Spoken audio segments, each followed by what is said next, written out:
Hey everybody, it's the Mad Master here. I'm doing another video, and I would consider this to be one of my more important videos lately because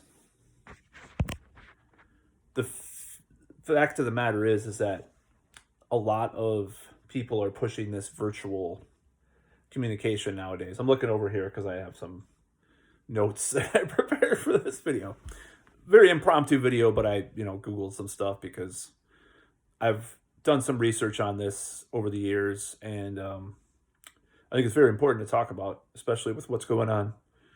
So, a few years ago, if you are following my videos at all, a while back, I got into like the pickup artist, seduction community thing for a while, and there's still some influences on my life with that, of course. And as anybody that knows me knows. So there's this guy David D'Angelo, otherwise known as Eben Pagan. That's his real name. He used to do these conferences and video courses, basically, sort of. Oh, and a lot of times what he does is he talks about books. He recommends books. He used to have this like table when doing these things, these presentations with all these books on it. He recommended Social Intelligence by Daniel Goleman as one of the books. And years back, I bought it and I read part of it. And then more recently, I got interested in it because I had to do some stuff for work that was, related. I thought it would be a good book to bring to this assignment for work that I did. And finally read the whole book. So there's a lot of people pushing this virtual communication, stay at home, only talk to people on Zoom, blah, blah, blah, and virtual classes and like for kids and stuff. And there's a pushback, of course, from parents that do not want their kids to be taught at home forever. And there's a lot of controversy about that.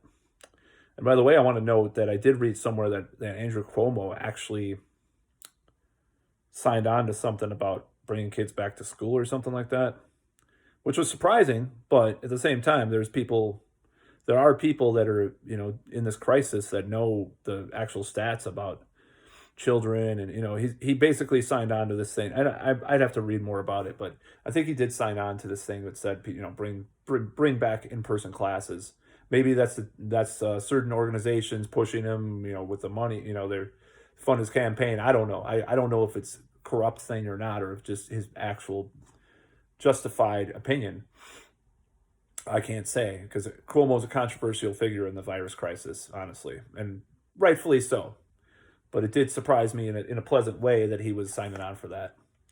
He would sign on for that, even though it sounds like in the county where I'm at, they're pushing against the in-person classes, and then certain people. I don't know if the governor. I think the governor is kind of in the middle about it, but I'm not sure. So I'd have to read it. I mean, obviously he let universities open, so I don't think he's totally against the in-person classes either. But there's certain things that people that are pushing this virtual communication thing in the virus crisis have to factor in, and that brings me to Daniel Goleman's work. So he wrote this book, Social Intelligence: The New Science of Human Relationships. I think it was 2008, 2009 it came out. I'd have to take a look at that, but there's certain things that online communication lacks. And for one, it's body language. So if you're in-person communication, body language is very important. I mean, it could be the way you stand even. There's a lot of stuff that, sitting down on a computer is not going to give you. I mean, that's just not going to happen. So there's a lot of stuff. There's these spindle cells that people get when they're in person. We're wired to connect as people in person, okay? And there's mirror neurons, that people, when you're face to face with a person, not on a fucking screen, you have. And that there's different types of chemicals that flow in your brain. There's neuroscience that goes along with this. There's even pheromones, that are there. The pheromones are real. There's so many different factors that go into face-to-face communication that it's pretty staggering and pretty crazy if you think about it. So, there's a lot of stuff that happens, and there's these different parts of the brain that are stimulated from interaction in real life and all this stuff. So, when you're, and this is a lot of what Daniel Goleman talks about in social intelligence, and the problem is these these people that are pushing this in online interaction only and all this stuff. It's like they really don't take these things into consideration as far as the long-term effects on kids, especially, of these types of things. Because what is going to happen if this is like a year and a half that people do this for, or whatever it is? It's looking like it's going to be about a year and a half, beginning March until like middle of summer 2021 that all this shit lasts. And that's just my estimation. I'm not saying that it will last that long. Hopefully not, but it's looking that way right now because a lot of people are pushing school to be virtual until next summer or whatever the fuck. It's just like it's getting to be pretty crazy with all this stuff. They've got to talk about this. They've got to think about this. They can't just say, "Oh, we're protecting grandma and the people. We're protecting them from the virus."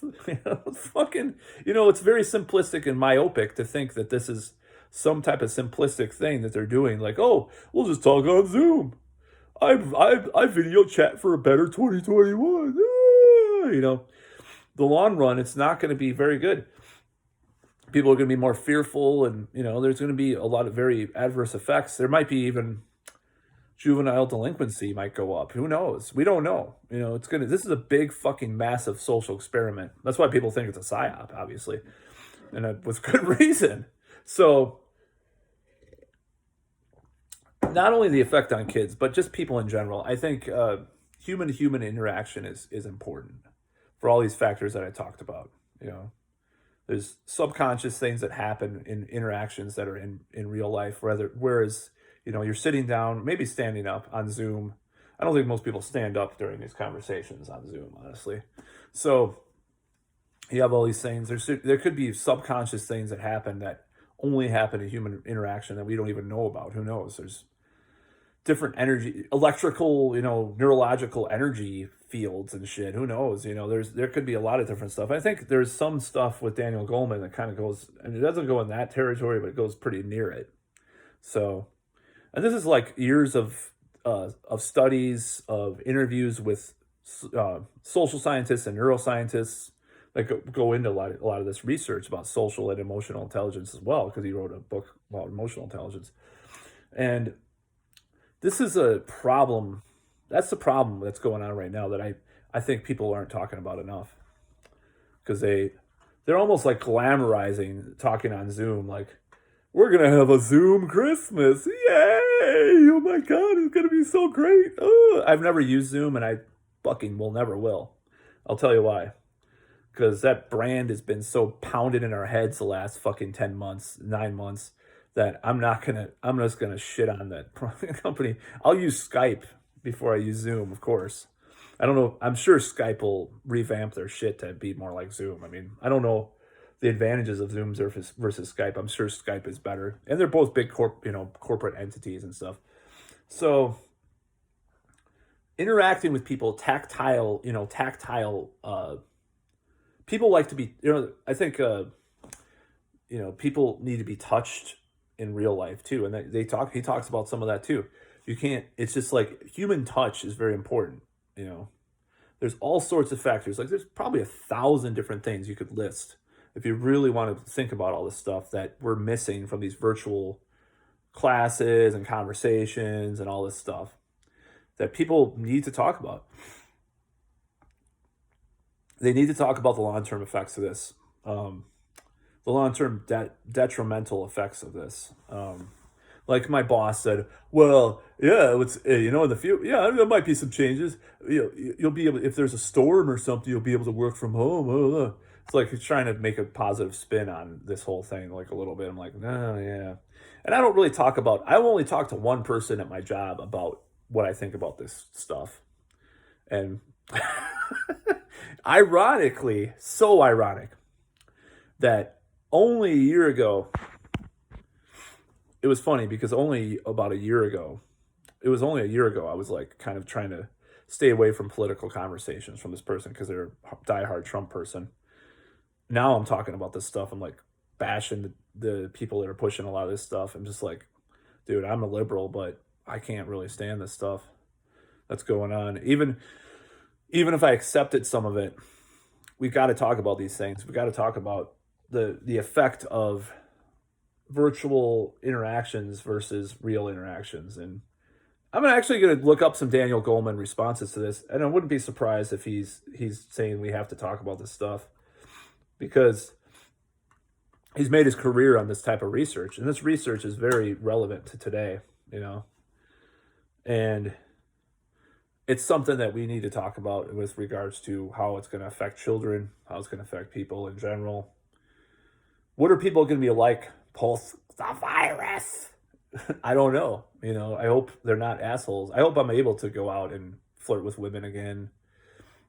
You know, I may just do it anyway. Eventually, like in the next, you know, when it gets a little warmer out, obviously. I may just do it anyways. I don't give a fuck. I just don't, you know, I'm not going to let. And I think by then, you know, I think by like February, March, it's going to be a lot better, hopefully. I mean, how long can this circulate and have cases? You look at past pandemics, there's these waves. There won't be a wave in fucking March, you know, as far as this stuff. I mean, enough people have gotten sick or gotten the vax. That shit will be different, I think. But I thought I'd bring up this important issue. I think it's very important to talk about this. We need to bring this up. And the people that are in the anti-lockdown camp should bring this up too. This is a very important thing. Very important science. And it got me thinking about it because I studied it, basically. Not only for my job, but just for my own personal thing. You know, it's just like there's different things with social intelligence that have to be person face to face. People thrive on human touch and connection. They don't thrive on a fucking little talking head on a screen among others, you know. It's not how humans operate. And I know there's people that think about the Great Reset as, you know, the Great Reset is they're trying to make us into transhuman robots, you know. Maybe. I mean, this kind of stuff, when they don't talk about these types of things that I'm mentioning in this video, it makes people think that that's what they're doing. It makes people think because the vibe and the energy that they're pushing out, like, well, this vibe virtually, you know, it makes people think like that. So we've got to talk about this shit. That's all.